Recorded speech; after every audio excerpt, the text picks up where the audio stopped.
Pessoal, nessa lição a gente vai retomar aqui a parte de separação de variáveis e usar tudo aquilo que a gente desenvolveu sobre os polinômios de Legendre e Legendre associados para trabalhar a parte de separação de variáveis quando tem simetria esférica. Tá?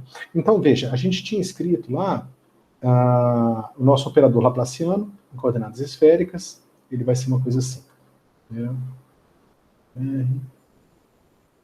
R quadrado, atuando em V, né? Mais 1 sobre R quadrado, aí eu vou botar aqui, 1 sobre seno de θ, d de θ, seno de θ, d de θ, V, tá? Mais 1 sobre seno quadrado, del 2V, del φ2. Ok? E ali a gente estava pensando em resolver o problema de alto valor aqui do Laplaciano. V. Tá? Bom, o que nós vimos é que a gente pode separar o nosso problema V como uma função R, que só depende desse raio, tá? E de uma função ômega maiúsculo aqui, que depende de θ e φ. Certo? Nós vimos que quando a gente faz essa separação aqui, essa função ômega ela pode ser escrita como uma função φ maiúsculo, tá? Que depende só de φzinho, e θ maiúsculo, que depende de θ. Tá? O que acontece é que essa função aqui vai ser simplesmente exponencial de im φ, tá? Não está normalizado ainda. A gente sabe que, do ponto de vista de uma teoria de Sturm-Liouville, essas funções são normalizáveis, né? O nosso intervalo é finito, o nosso φ vai, por exemplo, de 0 a 2π ou de menos π a π, tá? Então, você tem uma base completa, ortonormalizada, né? Aqui ortogonal, né? A normalização a gente vai fazer agora. E a gente descobriu que esse cara aqui vão ser as soluções que eu quero aqui, que satisfazem todas as questões de regularidade, vão ser os nossos polinômios de Legendre associados. Tá? Em que a gente escreveu isso aqui como sendo menos 1 elevado a m, mi ao quadrado menos 1 derivado v elevado a l, tá? Tudo isso aqui derivado, isso aqui é o signo de derivação, tá? O parênteses aqui indica que eu estou derivando isso aqui, L mais M vezes. Tá? A gente tinha o nosso fator de normalização, que a gente pode escrever aqui, deixa eu pegar ele. Não lembro de cabeça. O fator de normalização vai ser 2 elevado a L fatorial. Certo? Esse fator de normalização ele vem justamente da imposição de que o polinômio de Legendre L em 1 seja igual a 1, tá? E esse fator aqui é uma fase a mais que é convencional de ser usada, certo? Mas que não é necessário, né? Isso aqui ainda tem aquele outro fator que eu esqueci de colocar, que é 1 menos mi quadrado elevado a n sobre 2, tá? A gente pode escrever isso de uma maneira mais simples, assim. Esse cara vai ser menos 1 menos mi elevado a m sobre 2, e aqui eu escrevo em termos do PL, que é o polinômio de Legendre, derivado m vezes. Tá? Bom, a gente viu todas as condições de normalização, como é que dá o produto interno desses caras, né, como que eles são de fato ortonormais. Então, na hora que a gente separa a variável, a gente pode separar em termos dessas funções aqui, desse produto. Tá? Então, veja, a gente tinha um problema que era tridimensional, né, de 3 variáveis. Essas 3 variáveis, elas têm ali um intervalo dependendo da geometria do problema. Mas a parte angular dela, que faz a casca da esfera, ela vai ser sempre regular, porque vai sempre ter um intervalo finito, né, em que a gente tem a garantia de que as autofunções formam um espaço completo, né, formam uma base completa, desculpa. Então, a gente pode agora escrever essa base completa aqui. Então, a gente pode pegar qualquer um desses caras, ou seja, para qualquer m, e combinar com esses caras aqui do PL para aquele m, mas para qualquer L, certo? E a gente vai chamar esses caras de YLN, que são os harmônicos esféricos, tá? Que são funções de θ e φ, que não são nada mais do que esse produto aqui, em que eu ainda vou calcular a minha normalização, Ln. Tá? A gente aqui vai ter o exponencial de Im∠φ, e aqui o polinômio associado de Legendre, tá? L em função de μ aqui, tá? Se você quiser, você pode escrever o μ como cosseno de θ para ter uma expressão aqui direto em relação ao θ aqui, tá? Bom, só que agora a gente vai querer usar essa base de forma a trabalhar com o problema. Então é melhor trabalhar com ela ortonormalizada, tá? Na prática, dependendo da área da física ou da química, as pessoas trabalham com normalizações diferentes, tá? Como a gente está aqui mais perto da mecânica quântica, da física teórica, eu vou trabalhar com a normalização que se usa nessas áreas, certo? E também porque eu acho mais conveniente, porque é a normalização que você de fato normaliza o seu y a deltas de Kronecker simplesmente, sem nenhum pré-fator. As outras normalizações envolvem esses pré-fatores, tá? Essa fase aqui, ó, que eu esqueci de botar o m, ela é também uma questão de convenção, tá? Ela torna algumas contas mais fáceis na mecânica quântica, então a gente acaba usando essa convenção que inclui ela, certo? Vou botar aqui direitinho, elevado a m, tá? Bom, então agora a gente pode fazer o produto de um y L1 M1, tá? Com um y L2 M2. Aí vocês perguntam, poxa, mas como é que é o produto interno? Já que eu sabia o produto interno de cada um dos subespaços de cada problema de Sturm-Liouville, tá? Então aqui é fácil a gente estender o produto para esses dois espaços, já que essas funções são simplesmente produto das outras duas. A gente simplesmente faz a integral dupla, sendo cada uma a integral em cada subespaço. Então, menos π a π de φ, e integral de menos 1 a 1 de μ. Tá? Você pode escrever em termos de θ, né? Você vai lembrar que o cosseno de μ é o cosseno de θ, então isso aqui vai virar a integral de 0 a π, de dθ seno de θ, tá? A gente vai fazer isso daqui a pouquinho, mas, por enquanto, só para a gente lembrar que agora a gente está fazendo o produto, né? É como se tivesse dois espaços vetoriais, e você está pegando o espaço, o produto tensorial deles, e está definindo o produto interno como o produto do produto interno de cada um desses subespaços, tá? Ok, isso aqui dá para a gente agora, essa integral aqui, a gente vai ter n L1 L1, n L2 M2, né? Lembrando que esse produto aqui, esse cara é complexo conjugado quando aparece aqui, então vai aparecer exponencial de menos i m1φ mais i m2φ, tá? E agora a gente vai ter o p l m1 mi p l m2 mi, tá? Primeiro a gente vai fazer essa integral aqui. Vocês podem pegar lá na aula de série de Fourier, que a gente calcula a normalização corretamente.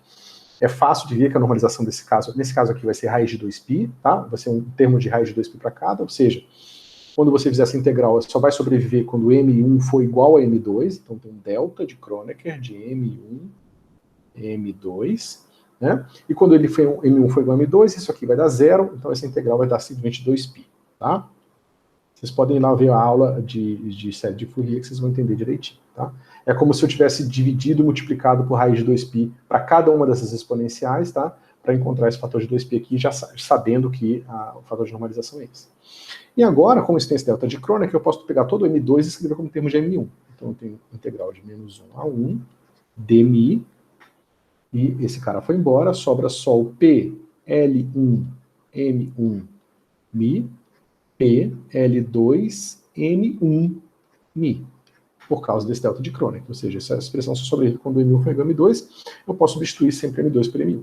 E a gente viu numa aula anterior, recente, como é que calcula a normalização desse cara aqui, né? Isso tudo ainda tem que multiplicar N L1 M1, N L2 M2, tá?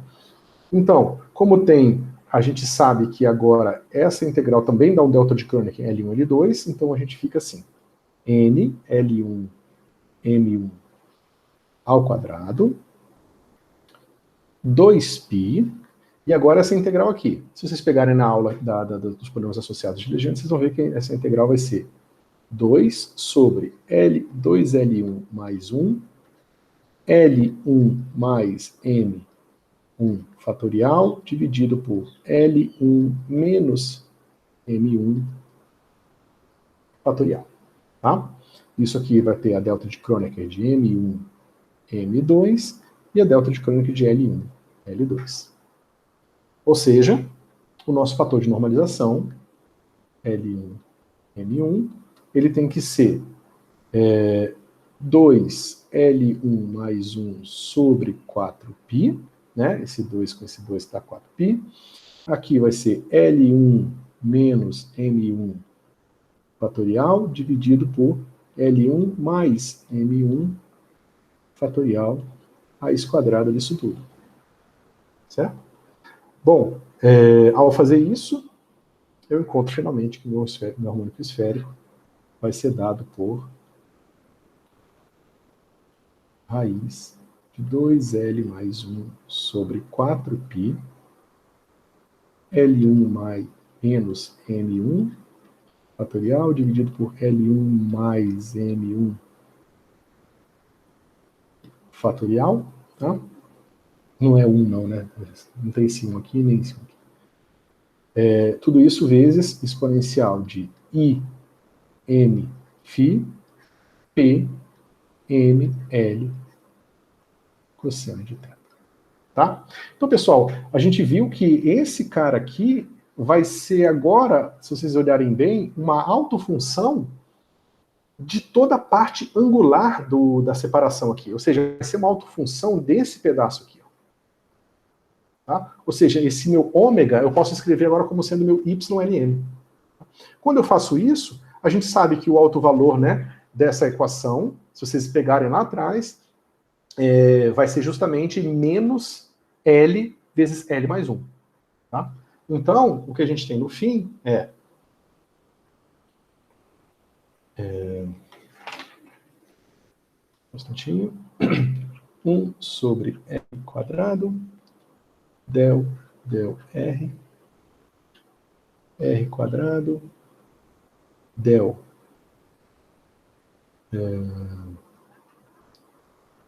R, tá? A melhor maneira de fazer isso, tá, pode ser assim, del R. Tá? Isso aqui tudo eu tinha escrito como R vezes ômega, o ômega eu estou escrevendo como YLM, então vou botar o YLM aqui do lado de fora, porque ele não depende de R, tá? Mas, veja, o pedaço da equação não depende de R, tem só um fator de 1 sobre Rzinho aqui ao quadrado, o R sai fora, tá? E o operador atuando no Y, ou seja, esse operador aqui atuando no Y, primeiro, esse pedaço aqui atua só na exponencial de IMφ do Y, que dá o fator de menos m quadrado. O fator de menos m quadrado se completa com esse e dá a equação do polinômio de Legendre associado. A equação de polinômio de Legendre associado, quando atuando aqui, vai dar menos L vezes L mais 1 vezes o próprio polinômio de Legendre associado, certo? Então isso tudo aqui vai ser o próprio YLM, né? Vou botar θ aqui não, tudo isso aqui vezes menos L mais 1.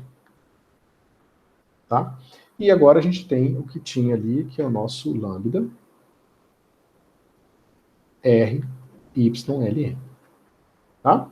Agora, é claro que a gente fez a separação da parte angular, e você vê que o operador, né, por ser justamente uma autofunção da parte angular, quando atua o operador aqui, dá o alto valor vezes a autofunção, então a gente pode tirar ele do problema e resolver o problema em R. Tá?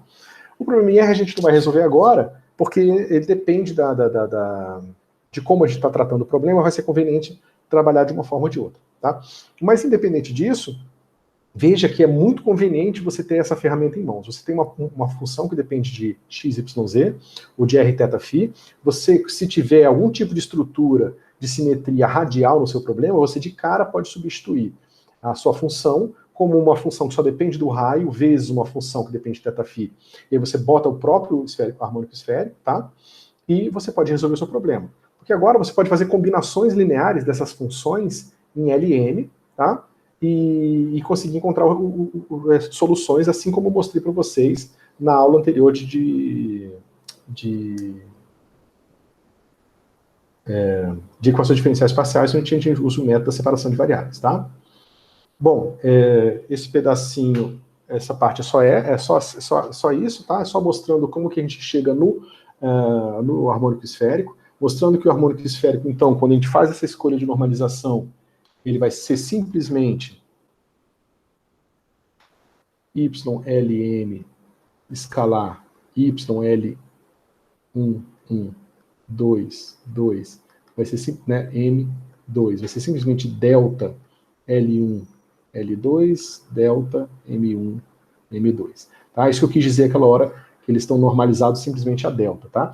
Em alguns outros textos ou áreas da física, você normaliza, mas você não normaliza totalmente, sobra um fator aqui, tá? Que vai ser 1 sobre 4π, sei lá, alguma coisa assim, depende da área. Tá? No caso aqui, a gente vai sempre trabalhar com eles normalizados à própria delta de Kronecker. Certo, pessoal? Então, isso aqui apresenta os harmônicos esféricos e toda a bagagem de como a geometria esférica, a regularidade dos intervalos, a regularidade das funções, tudo isso precisou ser imposto e considerado para a gente chegar nessa classe de funções.